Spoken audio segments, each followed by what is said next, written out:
This show is produced by the Hartman Media Company. For more information and links to all our great podcasts, visit hartmanmedia.com. Welcome to The Commercial Investing Show, where we analyze, explain, and exploit the opportunities presented in today's commercial property marketplace. If you're interested in apartments, mobile home parks, self-storage facilities, and other income property, you've come to the right place.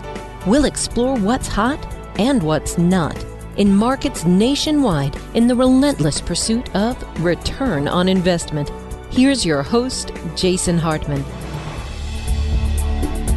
It is my pleasure to welcome Sahala Moshsin to the show, and she is the author of a new book entitled Paper Soldiers: How the Weaponization of the Dollar Changed the World Order. This is a fascinating topic. Of course, we've discussed this topic before, but I can't wait to hear what she has to say about it. And we can really see how this whole picture, Bretton Woods forward, I believe she's going to talk about it that way. And we'll see how that's going to play out in the future as well. So looking forward to it. Welcome. How are you? I'm so glad to be here, Jason. It's good to have you. And you're coming to us from Washington, D.C., right? I'm in the capital of our nation. You're in the belly of the beast.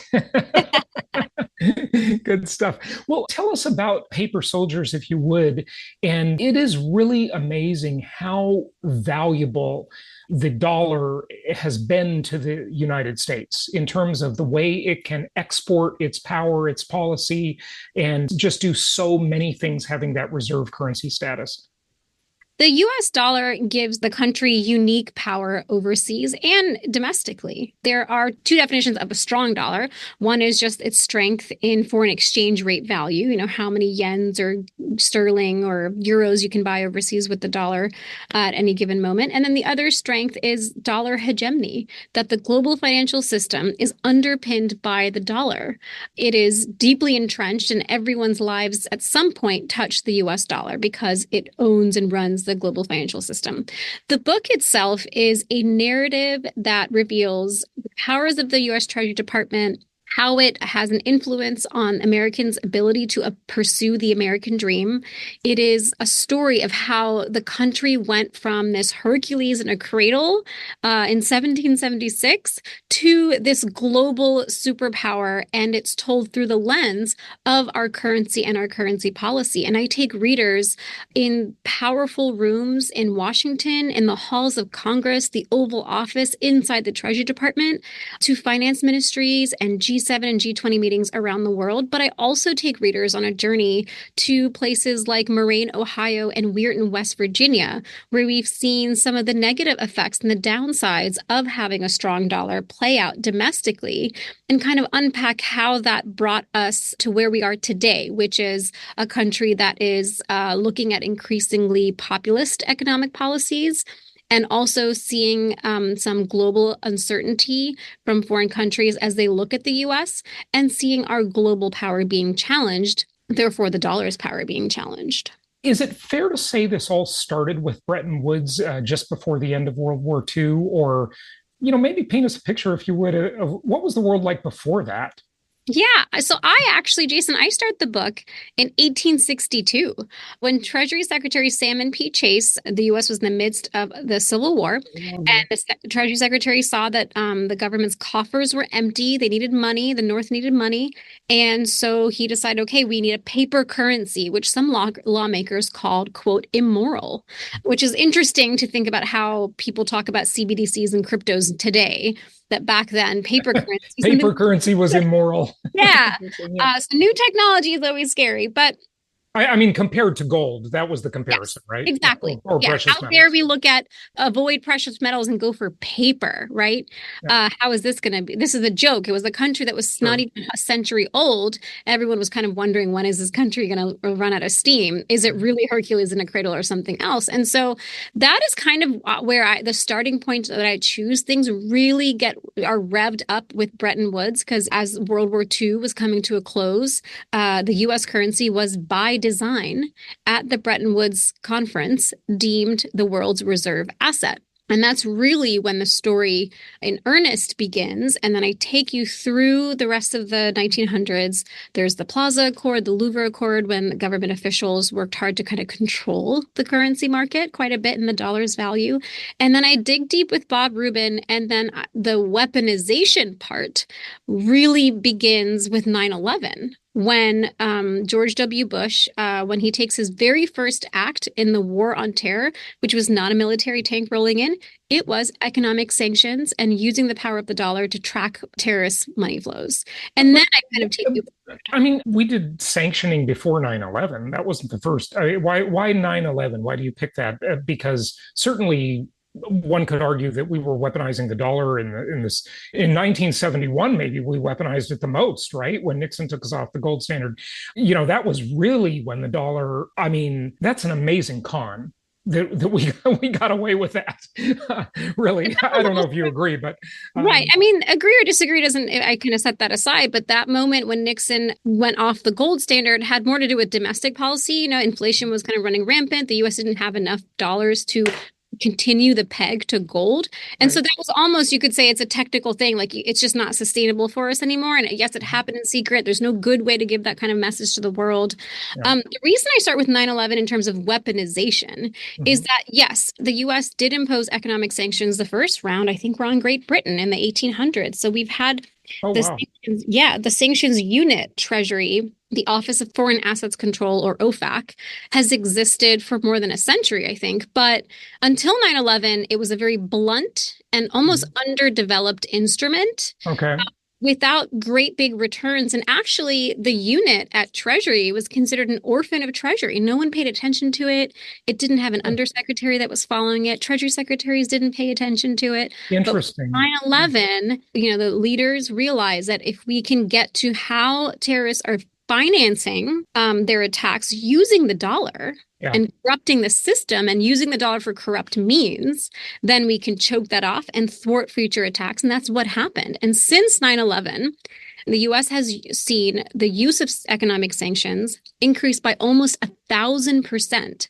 Since 9/11, Treasury has established a separate terrorism and financial intelligence unit to really amplify economic sanctions work.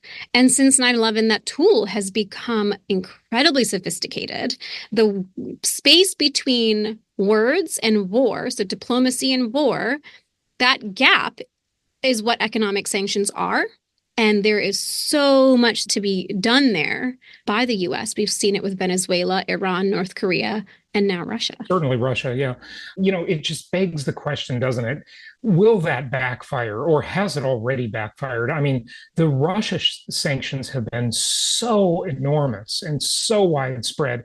Biden just issued another batch of them recently. It's making a lot of Americans look at second citizenship options, and they look at the way they've attacked the oligarchs and so forth. And I'm not really making a moral judgment on it, but whenever someone else is a target, you always have to realize you might be next, right? It may be just or not. It doesn't matter. The fact that they're using this weapon is something that concerns people. Has it backfired at all, or will it backfire, do you think?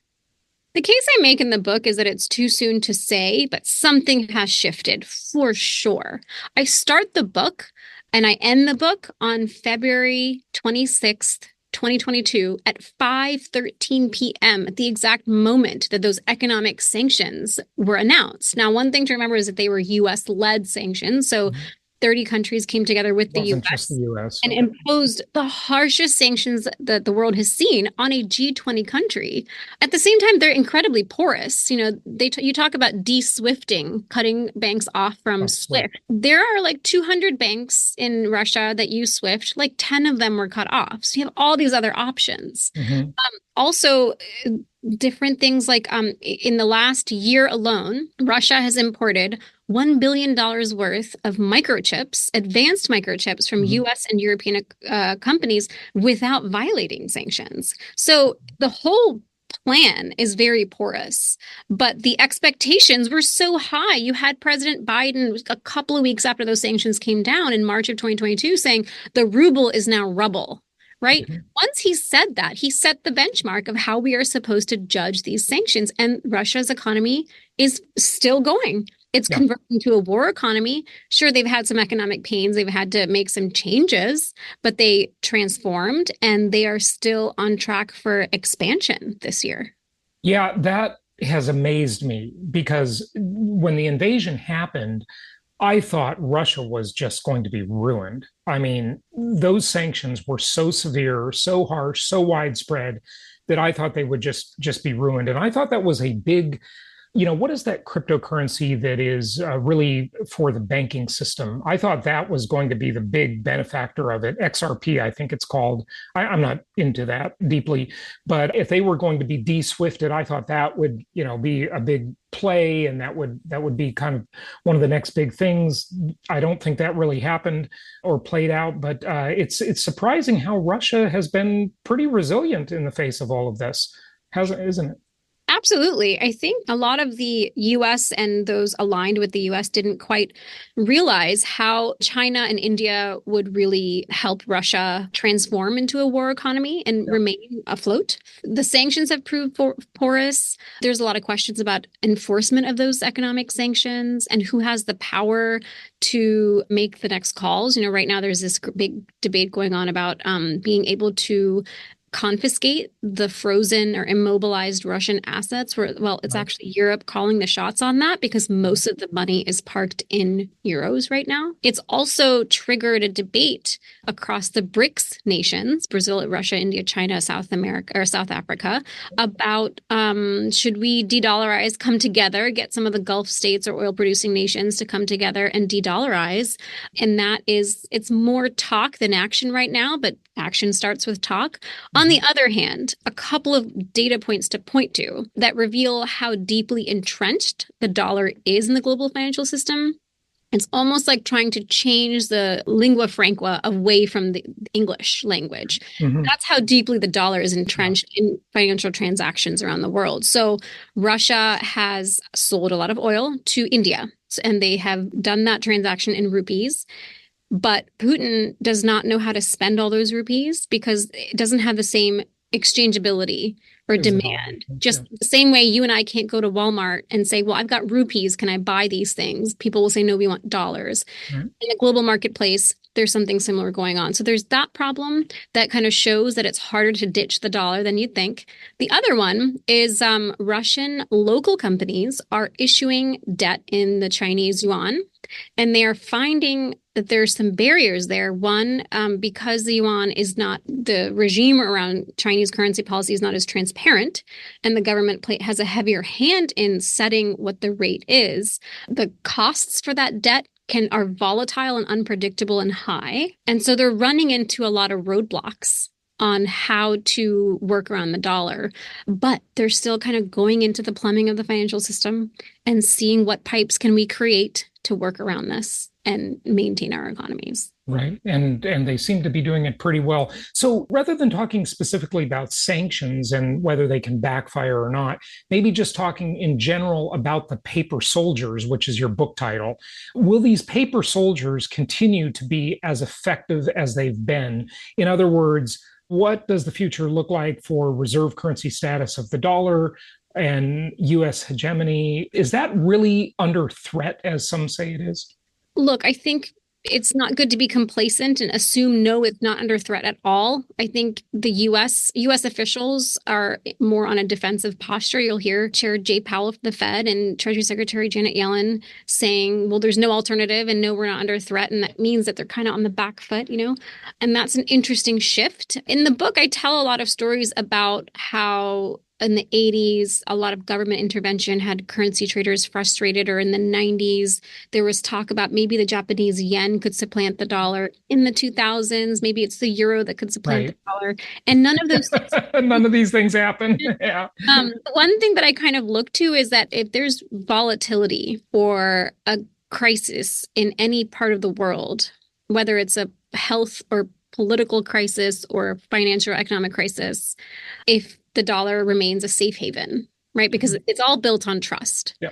And we saw earlier this month when the Iran-Israel conflict ratcheted up in the Middle East, the dollar was the safe haven. It was the asset of choice for investors to pile into when things got uncertain. Yeah. And to me, that kind of just shows that the dollar is here to stay. And the biggest threat is not actually going to be foreign. It's not going to be other countries coming together and finding ways to work around the dollar, because that's okay. A slightly diminished role would be fine. Diversification of different assets is also fine because of just how strong the dollar is in terms of its global hegemony and the status that it has. I think that the bigger threat is internal. The reason investors and foreign countries pour into the dollar, and the reason it is the world's reserve asset, is all built on trust and faith in our democracy. There's a line that Bob Rubin has given out that faith in democracy and faith in markets go hand in hand. The reason markets have faith in our dollar is because we have rule of law, we have free and fair elections, and independent agencies like the Fed and the Supreme Court and others. But those are looking slightly shaky right now. And we're a strong democracy because we are not afraid to become self-critical. And we're in a very self-critical moment right now. And that's happened in America's history many times. And so when you're in it, it's hard to see your way out. But without unity, we can't address what is the biggest threat to the dollar, which is our $34 trillion deficit. Okay, so I'm glad you brought that up, because where I want to go is your thoughts on the future: inflationary, deflationary, disinflationary. I say inflationary, but the $34 trillion, now the interest cost, as you well know, is becoming so enormous, especially with higher rates that need to be paid to the holders of the debt. We're going to add $1 trillion every 100 days now, just because of the debt service cost. It's hard to fathom the significance of that. It's hard to fathom, and you can't explain that in like a pithy TikTok news bite way, right? That grabs attention. You mean you can't explain everything in a 59-second short on YouTube? No, and it's something that's really serious. Yeah. You know, yes, our debt interest costs. First of all, the debt load is so high, but also most of that debt was issued and piled on since 2001, and then especially since 2008. The global financial crisis, and Federal Reserve interest rates have been so low, and now they're creeping up. And we're still in the single digits, right? In the 80s, it was double digit interest rates, 13, 14%. But the debt was lower then. Yeah. You know, it's kind of like people that talk about houses, right? And how unaffordable housing is. And they say, well, you know, back when I bought my house, baby boomer says, interest rates were 14% or 18% or whatever they were on a mortgage. But the house cost you $60,000. Okay. It's a different deal. That's true. I like this. I'm going to start bringing this up. Okay, boomer, okay, zoomer. Yeah. So the debt interest load is huge. And the thing is, to address it, to address the interest cost or just the core problem, the deficit, we need bipartisanship. And right now we have a country and we have lawmakers that can't agree on the color of the sky, the color of the grass, right? And having to rein in the deficit, it's going to be a lot of tough decisions that cause some economic pain that needs to be sold to constituents who have faith in their leaders and their willingness to reach across the aisle and what they're getting out of it. And we don't have that. You think that's going to happen? You are much more optimistic than I. I mean, look, politicians get in power and stay in power by making lots of promises, by basically buying the votes. And to buy the votes, you need to hand out goodies and pork barrel legislation. Deficit goodies, yeah. Right. And the very second sentence of my book is all empires think they're special, but all empires fall. Now, the U.S. may not be an empire in the historical traditional sense, but we're a superpower. And if you study past superpowers, many of them, most of them, the trouble starts when they are too deep in debt. Yeah, right.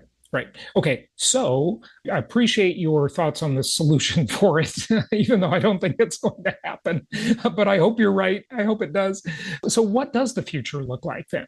Are we going to see just massive amounts of inflation because of this debt load and debt service costs, not to mention the unfunded entitlements into the future? I mean, you know, some of Lawrence Kutlakoff's been on my show several times, and he estimates, well, he used to estimate, he kind of walked that back a bit, but he used to estimate that unfunded entitlement obligation was $220 trillion Now, he has come off of that a bit, but it's still high no matter what it is. If it's 60 trillion, if it's 220 trillion, it doesn't matter. It's a lot of money to keep those promises into the future, in addition to the 34 trillion we already have, right?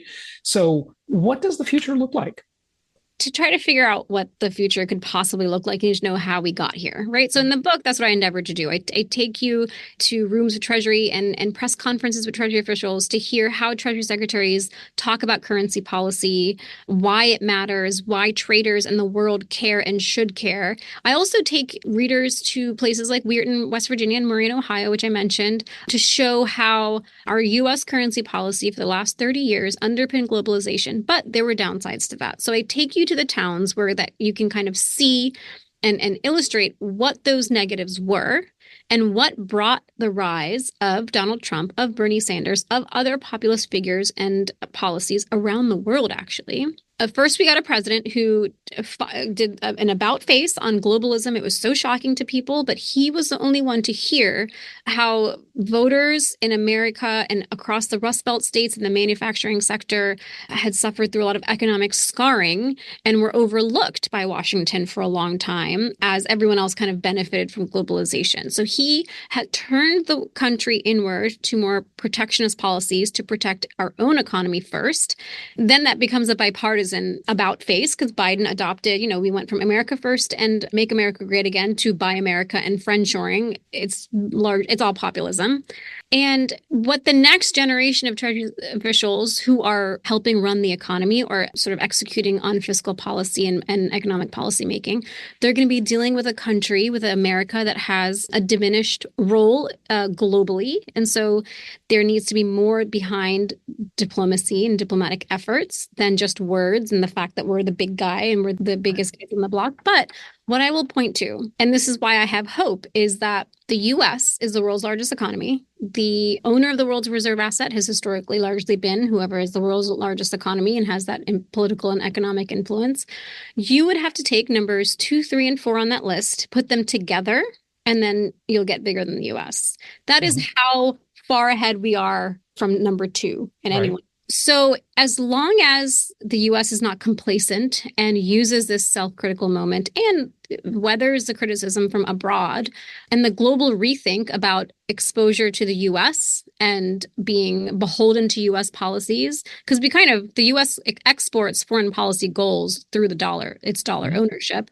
Sure. There's a rebalancing, and as long as the economy remains strong and politically and domestically there is strength and the democracy remains strong, then there is hope.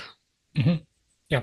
And I think I agree with you in that I believe you're optimistic about it, right? And I agree with you. I don't think China is any big threat. I don't think the BRICS are any big threat. I mean, the BRICS can't even get along with each other. So they're not exactly, granted, the United States can't get along with each other either, arguably, but it's much different. The U.S. is so vastly far ahead in so many ways. I mean, China's banking, real estate, and demographic problems alone are enough to just really weigh on China's future. I think I agree. The other thing that's a little bit less talked about, and it's almost indelicate to say, but I'm going to say it, is that as long as, in 10, 15, 20, 50 years, we remain a democracy that has free and fair elections and the rule of law and the independent agencies, no one can really touch us. Because if you look at the other countries that are trying to become superpowers, if you look at the BRICS plus, a lot of those are run by autocratic nations. Oh, no question. Yeah. Right. And so what happens, when we have a transfer of power, it has so far been peaceful. Hopefully it remains peaceful. And it's predictable. Every 4 to 8 years, there's a change. And it's going to come down to votes in the Electoral College. But in other countries, it's someone's death that largely triggers it, or a coup. And when those things happen, countries are focused inward, not to maintaining their alliances and new currency pacts. They're trying to figure out, there's a power grab, a power vacuum. How do we survive this? Social uprising, economic unrest, everything. And when that is all kind of happening, hopefully, as long as the U.S. continues as we have for the last 2 centuries, we're fine. Yeah, I couldn't agree more. Just wrap it up with any of your thoughts in general, questions I didn't ask you, anything you want to tell the audience, just generally speaking about the book, about the future, whatever. Yeah, I wrote this book because I covered Treasury for 8 years or 6 years before I wrote the book. And I've been covering currency policy from the government perspective for my whole 10 years at Bloomberg. And it's so fascinating. You can learn so much about what policymakers are thinking, what's going on in the economy through this currency lens.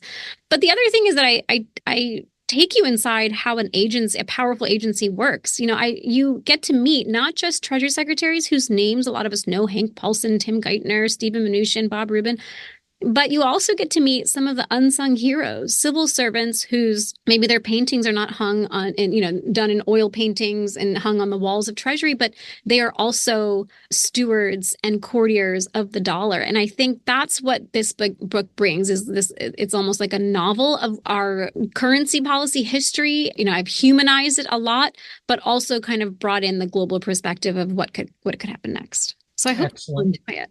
Excellent. Well, I'm so glad you wrote the book. It's just such an important topic. Saleha, go ahead and give out your social media or a website, and of course, the book is available with excellent reviews in all the usual places. Any resources you want to share with people? Yes, I'm at Sahala Moshsin on Twitter. I respond to every Twitter and LinkedIn message that I get. The book is available on Amazon and everywhere you can buy books and audiobooks, and also on your Kindle. Saleha, thank you so much for joining us. Thanks for having me, Jason. Thank you so much for listening. Please be sure to subscribe so that you don't miss any episodes. Be sure to check out the show's specific website and our general website, hartmanmedia.com, for appropriate disclaimers and terms of service. Remember that guest opinions are their own, and if you require specific legal or tax advice or advice in any other specialized area, please consult an appropriate professional. And we also very much appreciate you reviewing the show. Please go to iTunes or Stitcher Radio or whatever platform you're using and write a review for the show. We would very much appreciate that. And be sure to make it official and subscribe so you do not miss any episodes. We look forward to seeing you on the next episode.